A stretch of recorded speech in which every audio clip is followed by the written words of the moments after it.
Shalom, brothers and sisters. Grace, mercy, and peace be unto you from Yahuwah the Father and Yahusha our Mashiach, his voice.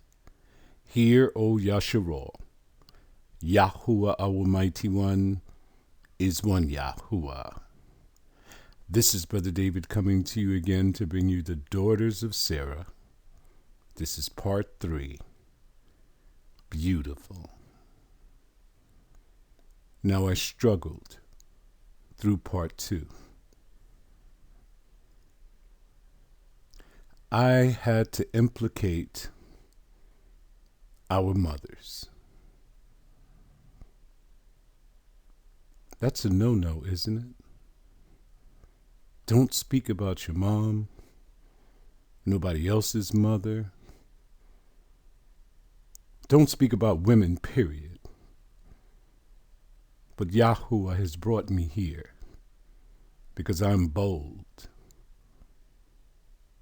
He told me to cry loud and spare not. Show the people their transgressions. Let it hit at home to whoever is transgressing the law or who is embracing these ways. Do you know when a prophet came into town, he was not embraced by the people?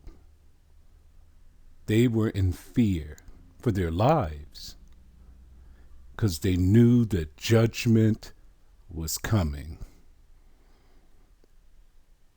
The people know judgment is coming. Everybody went and hid.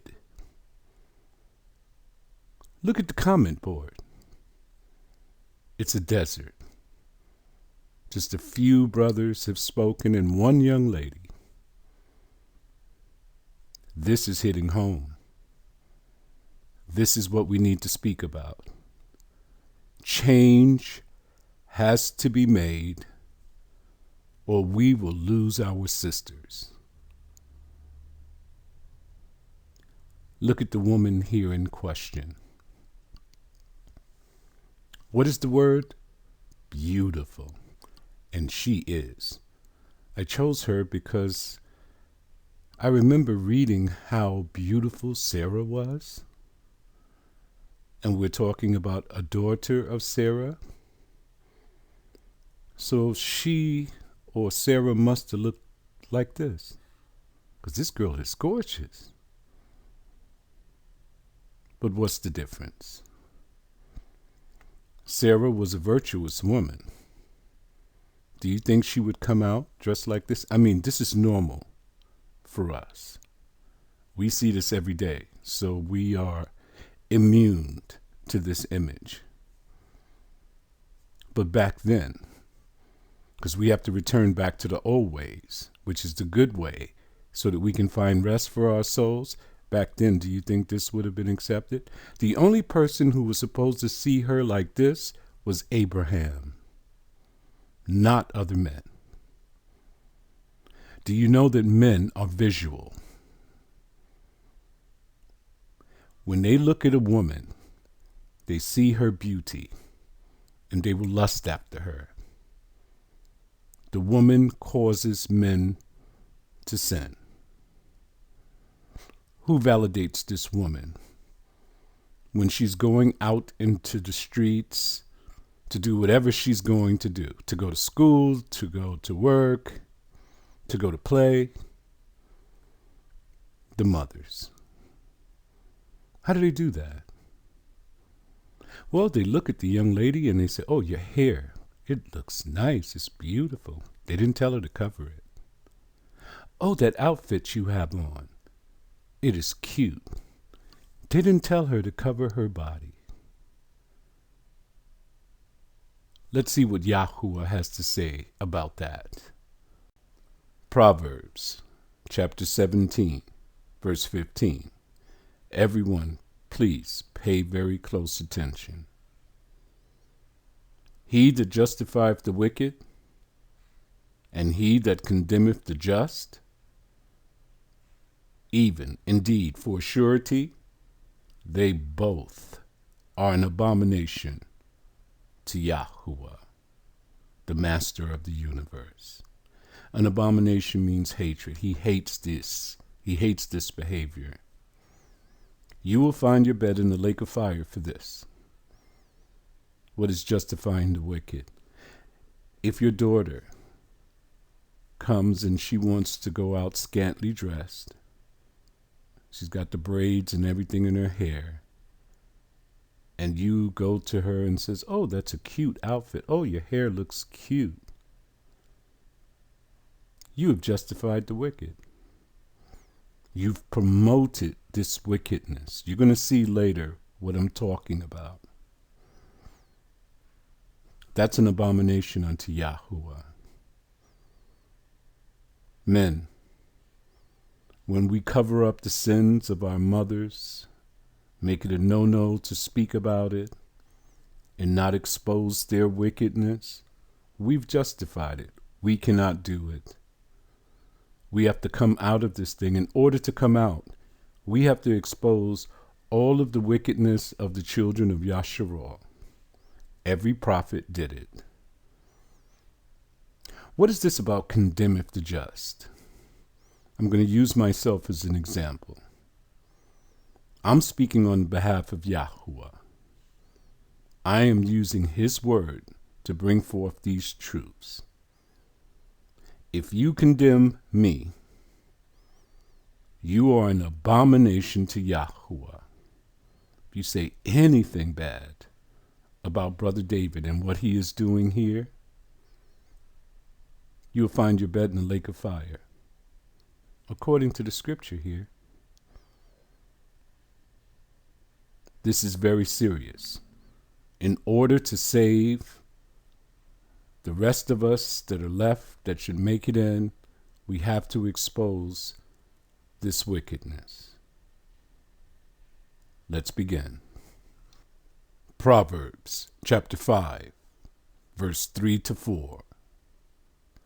For the lips of an immoral woman are as sweet as honey, and her mouth is smoother than oil. But in the end, she is as bitter as poison, as dangerous as a double-edged sword.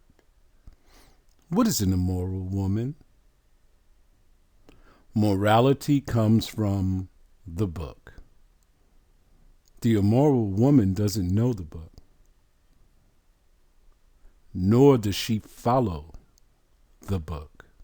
And even the ones who state that they have a little morality, they don't. When they speak to you, it is as sweet as honey. Come on, brothers, you know the deal. Hi, my name is Miss Immoral. Her mouth is smoother than oil. You think you're the one spitting game, right? She's like a spider weaving her web. But in the end, all of you men, if you've been with women, you know what this is about to say. But in the end, she is as bitter as poison. She was sweet at first. Now she's turned sour. As dangerous as a double-edged sword. Who is the aggressor? The immoral woman. She used the honey speech on you, and you fell for it. Proverbs chapter 2, verse 16. Listen, brothers, this is for you. Wisdom will save you also from the adulterous woman, from the wayward woman, with her seductive words.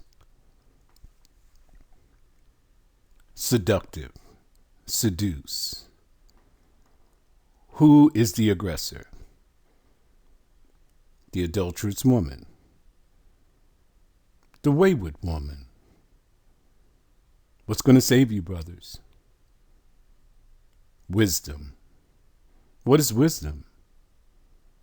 Wisdom is using the knowledge that you have obtained to evade this adulterous woman or this wayward woman.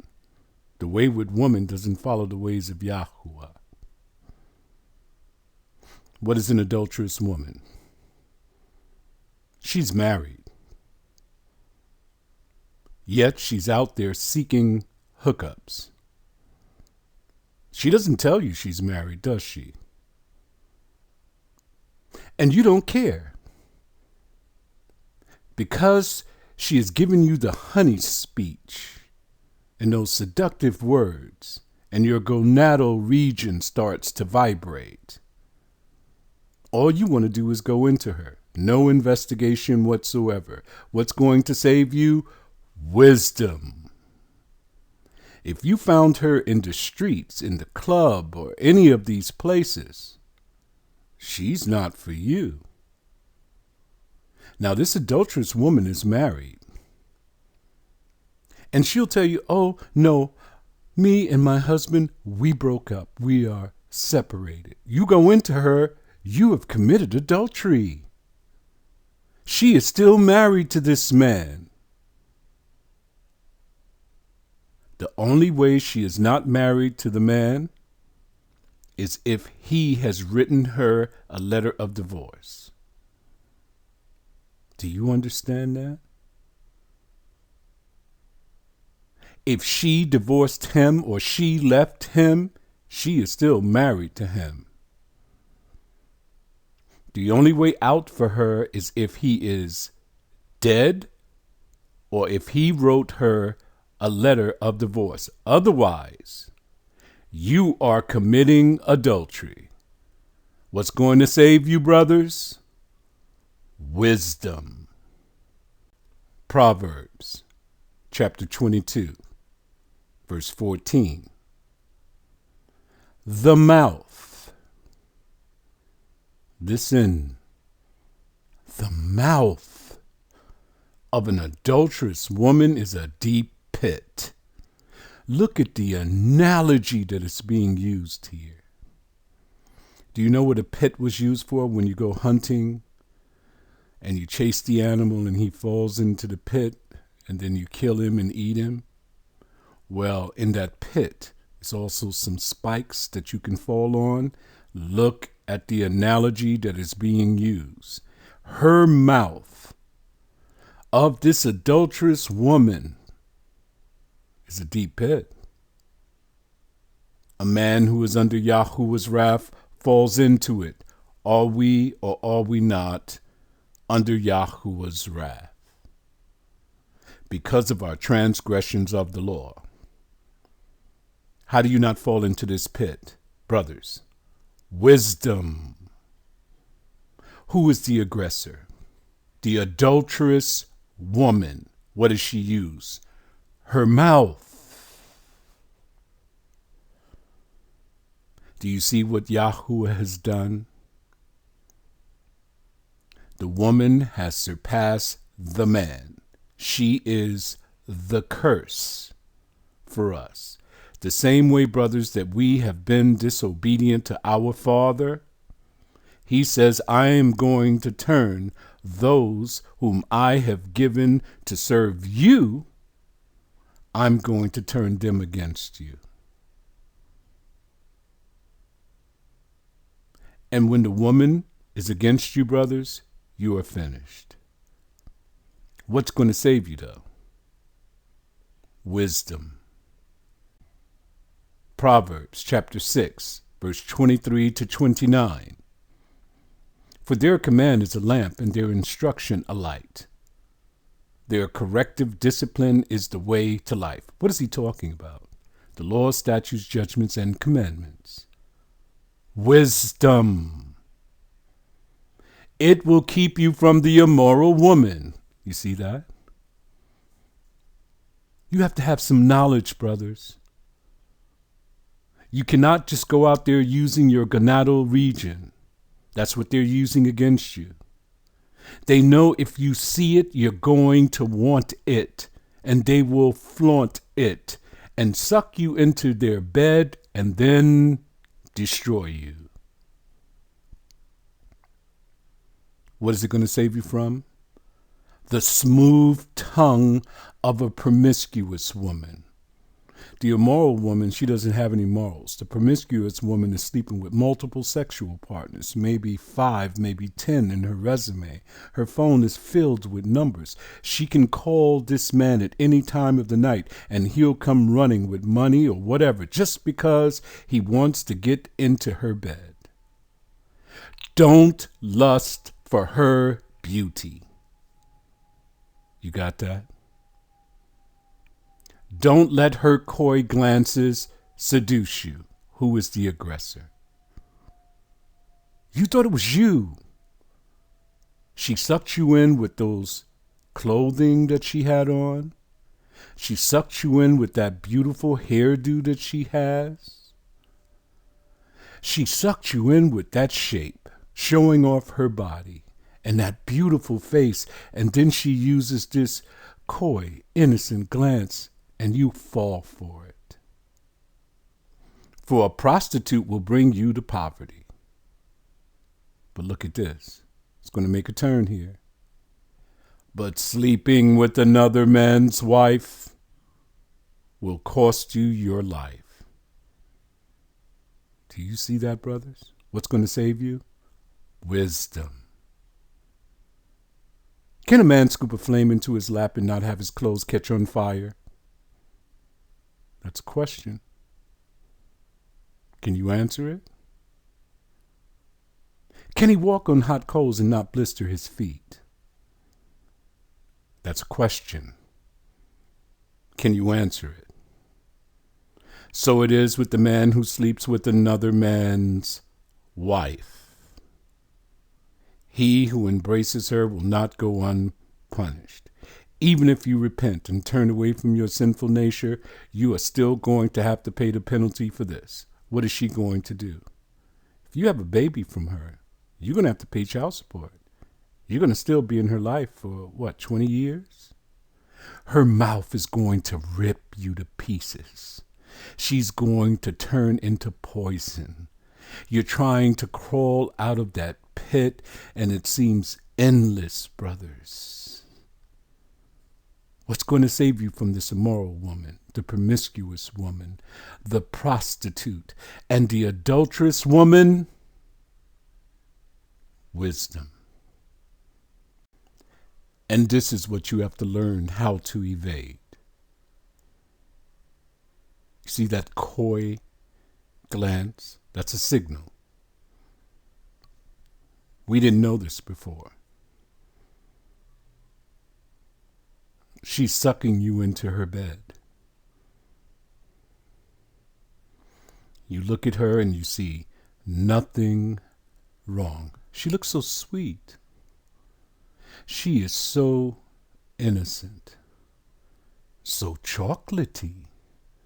Her shape, unbelievable. And you're married. She knows it. This is for your wife. Listen, wives. This woman will be your husband's fantasy. She will do things to him that you say that you will not do. Because all of a sudden, you became an Israelite and now you're too holy to do certain things? Let me tell you something. The marriage bed is undefiled. The key to that is the marriage bed between the husband and the wife. There is nothing that you can do in that bed that Yahuwah will look at as defilement, as wickedness, as evil. As long as you're married, you two can do anything together. Do you know when wickedness comes in? When she steps into the picture. She will turn your man upside down. She will snatch away his soul. You have to do that. You have to step up your game. Because she is a predator. Your husband is the prey. Men don't really go out there looking for sex. They go out there looking for them. The time when the man goes out looking for sex is because his wife doesn't give it to him. She's always got an excuse. She's always too busy. She's always got problems. She has her period for 7 to 8 days. She's got a headache tonight. She's too tired. You can't do that. Men, send your checks and money orders to Brother David Ministry. Because I'm giving your wife some jewels here. Whatever you don't do for your husband, ladies, this woman, this promiscuous woman, this immoral woman, this adulterous woman will do it to your husband and snatch his soul away. And he will leave you because this is too much for him to handle. Proverbs chapter 5, verse 20. Why be captivated, my son, by an immoral woman, or fondle the breasts of a promiscuous woman? This is a father speaking to his son. We need fathers to train the sons against these promiscuous women. This is why all of our young men have fallen into this trap today, because there's no fathers in the homes. The mothers are not going to teach against this. Do you know why? Because maybe their behavior was the same. They will hide this wickedness. They have so many skeletons in the closet. Some of them even have live bodies in the closet. So the only ones that a son has to teach him against this immoral, promiscuous woman is his father. Now he's asking him a question. Pop, because she looks like this. The daughters of Zion are the most beautiful, shapely women on the planet. They know it. And they use this stuff against us. What is it? Indescribably delicious. How do you escape from her? You have to be skilled in the book. Proverbs chapter 7, verse 8 to 12.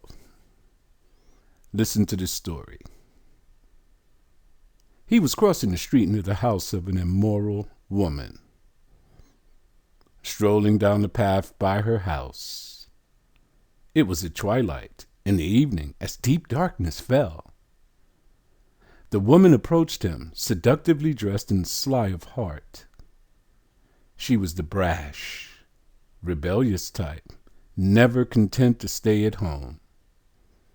She is often in the streets and markets soliciting at every corner.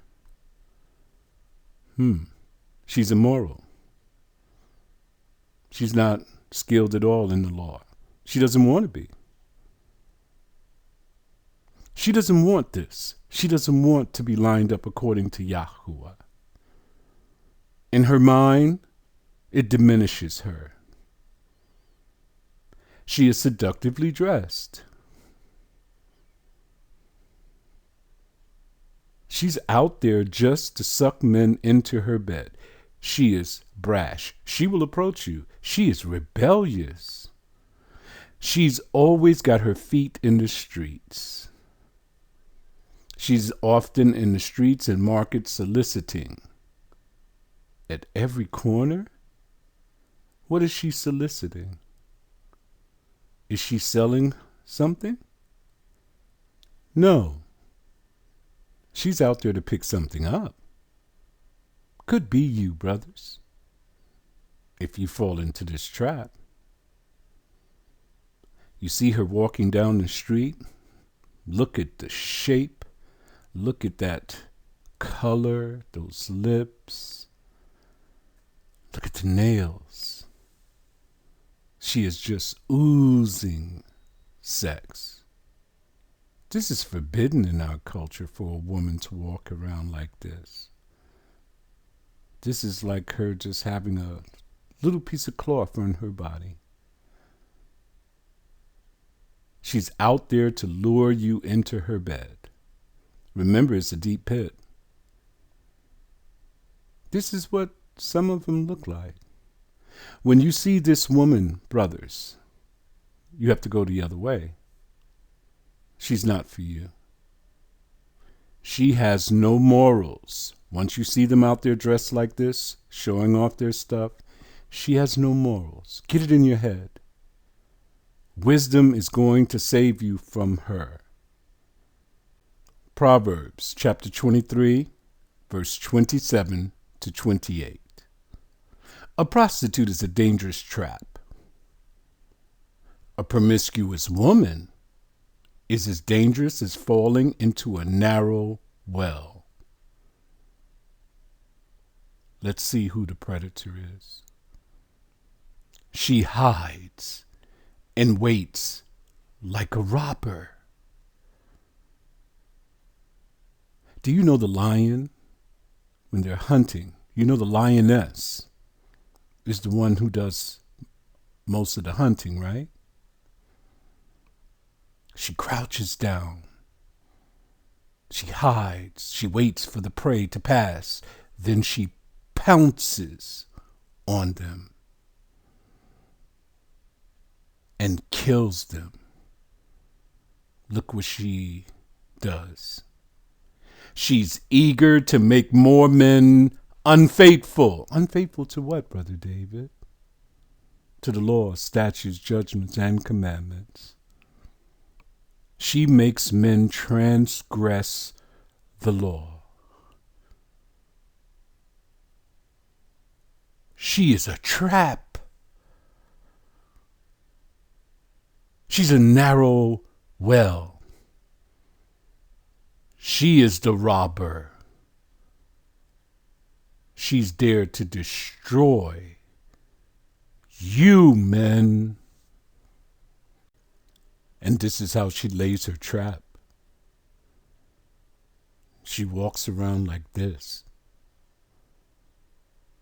She's thick.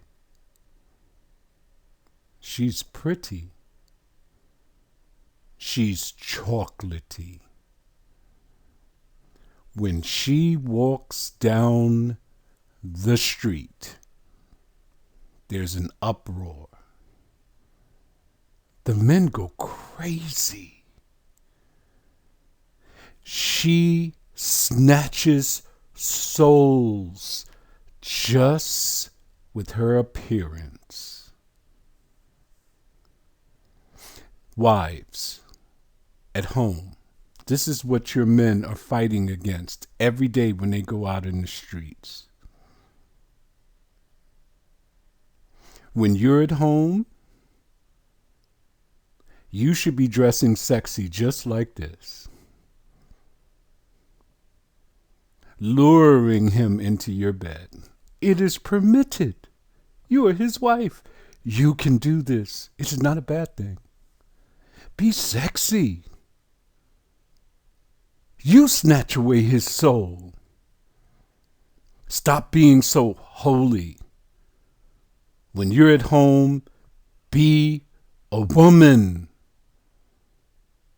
Because this woman here is lying in wait like a robber. She is a predator and your husband is the prey. There is so few men out there. Believe me, If you got a man in your home that takes care of his business, and if you got a righteous man, you better be doubly sexy. Because this young lady here is waiting in the wings to destroy him. And you are the first line of defense. Proverbs chapter 30, verse 20. Did you know all of these scriptures were in the book? And I only got a few of them. There's so many of them. It's just mind-blowing. This is the way of an adulterous woman. This is what she does. She eats and wipes her mouth and says, I've done nothing wrong. She sees nothing wrong with what she's doing. She got 3 baby daddies, 4 baby daddies. All you have to do is watch these shows. Maury Povich, there's another one, Paternity Court. And I watch all of those shows just because I want to be up on what is happening today. These girls are sleeping with so many men, they don't know who's the father. They just pin it on anyone. They don't see anything wrong with this.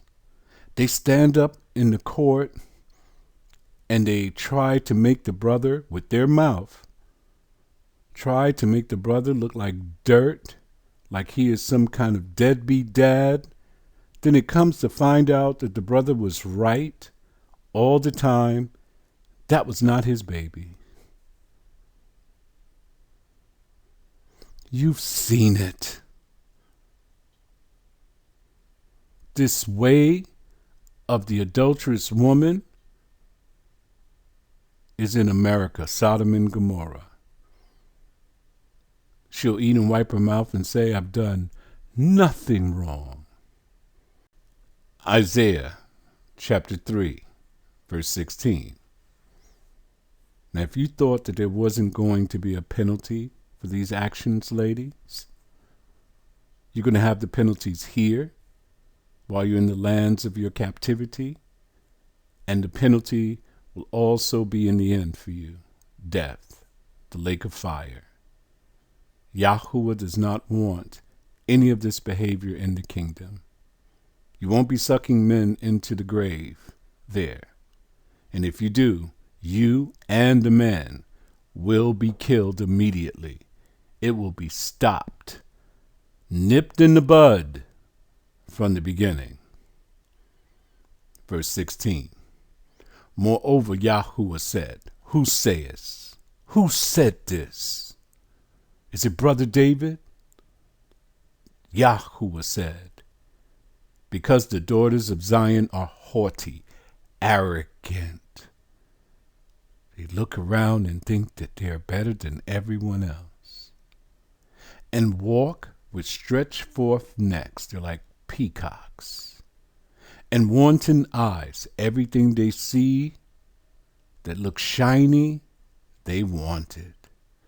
Walking and mincing as they go. Remember the young lady with the nice fat thighs? Mincing means, you know, that booty is moving up and down and up and down, and the guy's eyeballs are just out of whack, going up and down and back and forward. I mean, he can lose his vision. And making a tinkling with their feet. Verse 17. Here's the penalty. Therefore, Yahuwah will smite with the scab the crown of the head of the daughters of Zion, and Yahuwah will discover their secret parts. Here's the penalty for those braids, those weaves, the creamy crack, perm, traction alopecia. You know, a lot of these young ladies have it today. Look where he's putting this curse on the ladies. On the thing that they use the most to suck in the men. Their beauty, their hair. Do you see it? He says, I'm going to hit them where it hurts. Verse 24. And it shall come to pass that instead of a sweet smell there shall be a stink. And instead of a girdle, a rent. And instead of well-set hair, baldness.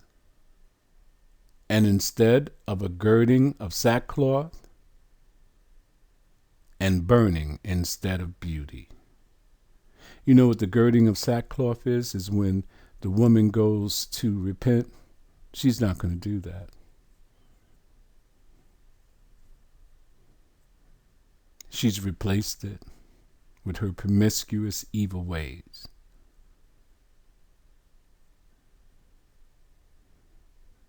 These are the curses that are going to come upon you, and you see it every day.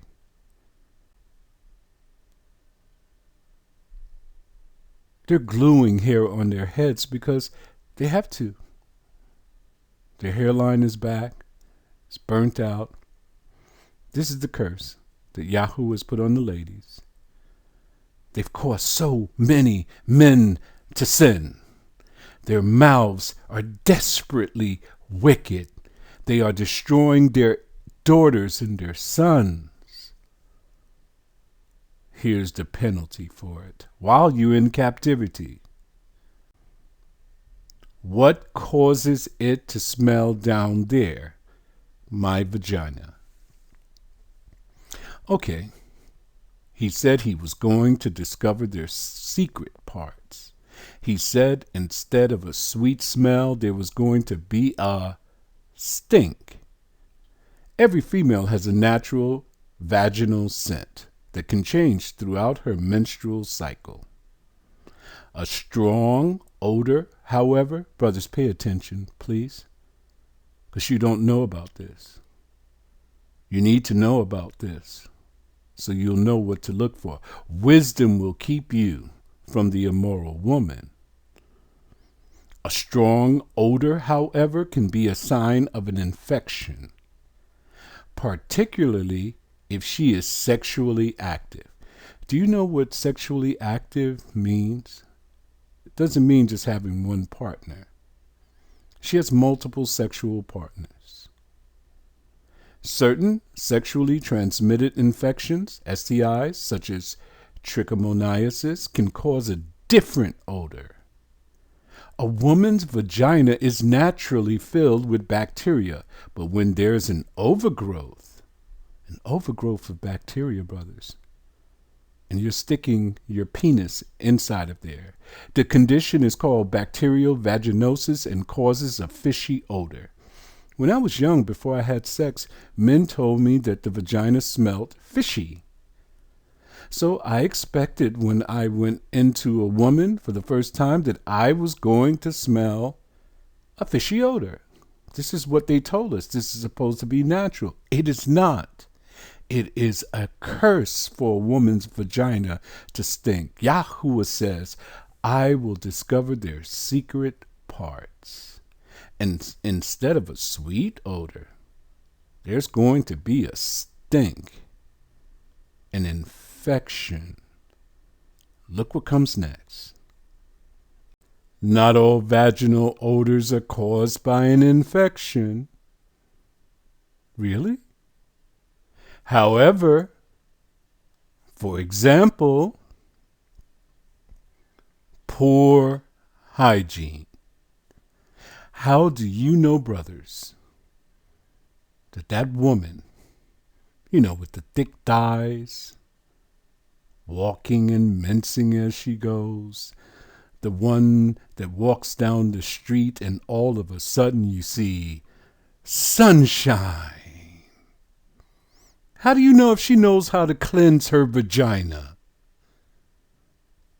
Or tight, fitting clothing? What about those jeans? It shows off every curve with the holes in them. Isn't it forbidden for a woman to wear that which pertaineth unto a man? Now you see why. Or fabric that doesn't breathe. Wearing fabrics of mixed materials that cannot breathe can cause sweat and bacteria to get trapped, which can cause an unpleasant odor. Yahuwah has discovered their secret parts. Instead of a sweet smell, there's going to be a stink. Have you guys noticed what's happening here? Everything that the woman uses to seduce this man, Yahuwah has cursed it. She doesn't have any hair anymore. Her vagina is full of infections. It has a fishy odor. She has poor hygiene. She's wearing things that pertaineth unto a man. She's wearing fabrics that does not allow her vagina to breathe. Those mixed fabrics. What is the outcome? An unpleasant odor. Do you see the curse? Look what's next. But don't be fooled by products such as douches or sprays that claim to clean your vagina. Why do people use douches anyway? The Europeans use that stuff. They made that stuff for them. It's not for us. Yahuwah has given us cleansing laws. If we follow them, we won't have to use that stuff. Or sprays. They're spraying this stuff to mask the odor. They can be harmful because they remove the fluids that naturally clean your vagina. Those douches and sprays is not going to help you to escape this curse. Matter of fact, it's going to make it worse. These products, particularly the scented ones, anytime you see scent, fragrance, it's a patent. They don't have to tell you what's in there. Can actually cause irritation. Simply use soap and water to clean the outside of your vaginal area. Rinse well and pat your skin with a towel until it is dry before you put your underwear on. Okay. Now let Brother David teach you how you're supposed to clean that vagina. Brother David, how are you going to teach us women how to clean our vagina? Do you have one? No, I don't. But I have consulted the older women who know how to cleanse the vagina. And this is what you do. Ladies, you get in the shower or in the tub and you throw that leg up. You run that water. You take that finger, you put it inside of your vagina while the water is running on it and swish it around and start to rinse the bacteria out. Water is a solvent. Water will cleanse the inside of your vagina. Who says so? Yahuwah. Ritual cleansing. After you have sex with your husband, we're not talking about the prostitute, the wayward woman, the seductive woman, and all the rest of them. After you've had sex with your husband, you're supposed to go and wash. Cleanse yourself properly. So is your husband. He's supposed to go and wash his penis. If you spilt any on the sheets, you're supposed to take them off and go and wash them also. Why? Because there's bacteria involved. Here's the problem.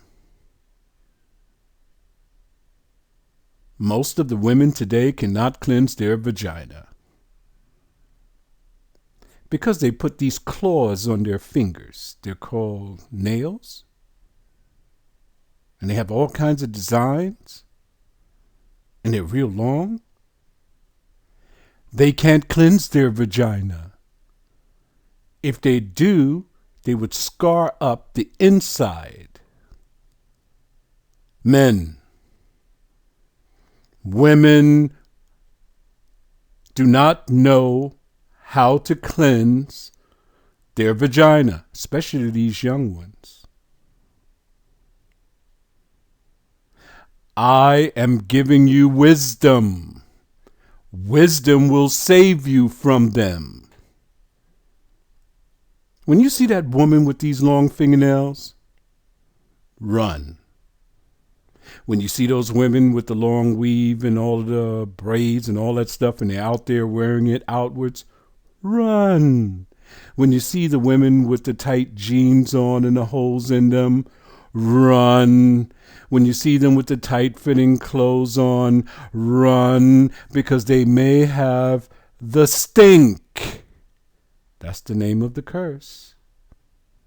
That's what he said he's going to curse them with. Everything the woman has used to entrap the man, Yahuwah has cursed it. So this has turned into that. Don't want to look like a princess. Don't want to learn how to be a princess, how to respect yourself, your husband, your family, the whole nation of Yasharal. Instead, that is what they want to look like. It's more fun. It's no fun being covered. Men will respect you. I want men to look at me, whistle, and say all kinds of things. I want attention. I don't want to be a daughter of Sarah. I want to be a Jezebel. This is what we're facing here in America. This definitely is Sodom and Gomorrah. I believe it's worse than Sodom and Gomorrah, because the Israelites are carrying it out. Brothers and sisters, wake up. If this has offended any of you sisters, so be it. This is the things that you need to hear. This will save you. Speaking smooth things to you and speaking lies, it's going to send you to the lake of fire. But information like this will save you from the burning pit. Continue to part 4. Shalom.